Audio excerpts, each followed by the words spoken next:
Time for What's Hot, where we talk about the stories that have everybody talking. And today we're joined by Jon Anne Willow from ThirdCoast Digest at thirdcoastdigest.com. And Jeff Wagner's back. After decrying a U.S. Senate candidate's comments about rape, Republican politicians in our state trying to distance themselves from Todd Akin.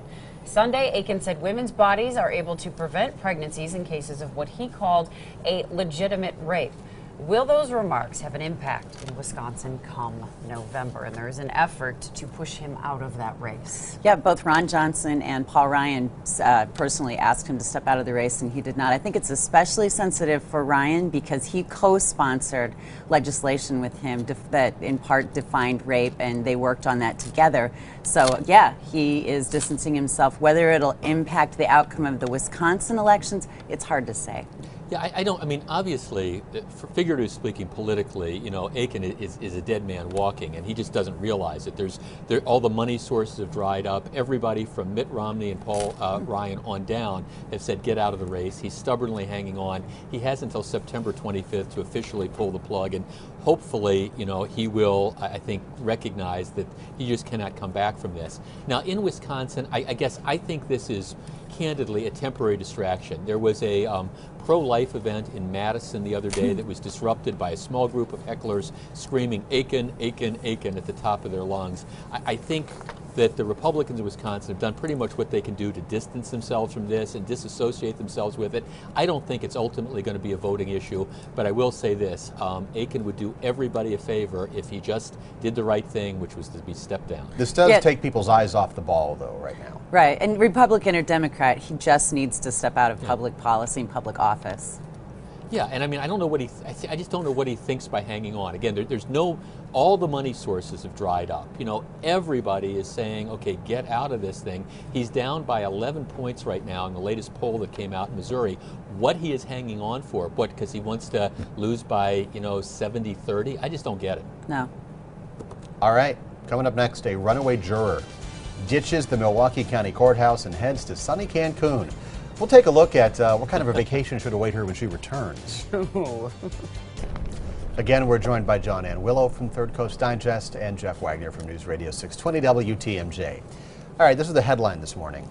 The Paul Ryan gun show has arrived. The right to bear arms. The website BuzzFeed giving themselves some credit after posting an article about Paul Ryan's ill-fitting, baggy wardrobe. Since then, he appears to be wearing more form-fitting clothes. Do you think the candidate is paying attention to the hype about his good looks, or has somebody, you know, just started dressing? He's got like a wardrobe consultant. Well, sure. I'm sure as a candidate, you've got bigger things to worry about than what pair of khakis and shirt you're going to wear the next day. Yeah, and Sarah Palin somebody sets it out for you. Yeah, Sarah Palin had a famous wardrobe consultant, and she spent thousands and thousands of dollars on her wardrobe. Who knows if BuzzFeed gets the credit? I mean, when someone enters public life on that scale and they see themselves on TV and they see themselves more often, you start to reflect. You start to notice things. So. Or maybe his wife is going, hey. Hey. Well, the guy is like 6'2", weighs 165 pounds, and has 6% body fat. So he's going to have a hard time finding a good shirt off the rack. See, I've known Paul for 15 years, and I confess I'm uncomfortable talking about his physique on live television. I'll say it. Not that there's anything wrong with it, but I mean, maybe this is the answer. So what do you think, Steve? I mean, maybe should we ditch the suit coats and the ties and just go with the tight-fitting polo Just shirts? kind of huh? flex once in a while on there. The Chamraz Wagner gun show? What do you think? Huh? Right there for you, Jeff. Maybe the Chamraz gun show. The pythons right there. Yeah. I think it's funny, though, once Paul Ryan hits the national stage, this is what people are talking about. Right. Because, I mean, people in Wisconsin know him, and that never really has been a topic. He wears shirts the size of circus tents. That's just the kind of guy he is. Right? He doesn't care.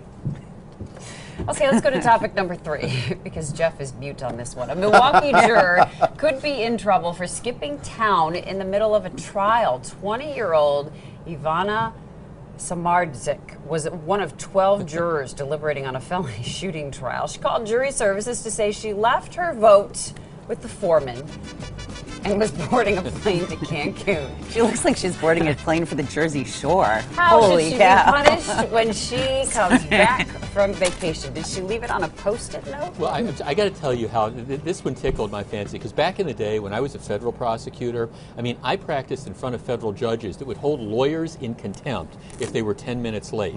Okay, I just can imagine if a juror in a jury trial in front of the late Myron Gordon had split to Mexico in the middle of the deliberations, here's what would have happened. He or she wouldn't have had to worry about showing up in court when she got back to the United States, because as soon as her plane landed, she would have been greeted by customs. They would have put her in handcuffs, and she would have then been he or she on the prisoner bus, slowly working their way up to Milwaukee. But Jeff, she'd already made up her mind. She just had to leave her vote and go. Oh my God.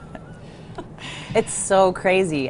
They're saying now that the minimum penalty for her is that she'll have to report right back to jury duty and go back into the pool. Like you want her on a jury. Right, that's what I'm saying. No, thank you. And she knew about her vacation. She would have been recused from that trial. She just didn't say anything.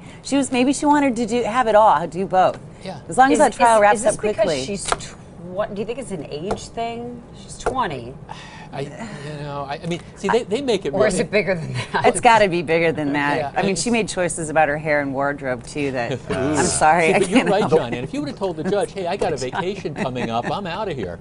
See, I'm the one trying to take the high road now. Of course, I'm sorry. Icing, I'm sorry. Icing on the cake that is a ridiculous story is the name of the defendant. Ivana. Spartacus Outlaw was the name of the defendant. Oh, the defendant. Yeah, the Oh, guy wow. Defendant's legal name, Spartacus Outlaw. I would tell you, if I'm the circuit court judge, I'm not just putting her back in the jury pool. I'm going to hold her in contempt, and she's going to be doing time for a couple days if I'm the judge.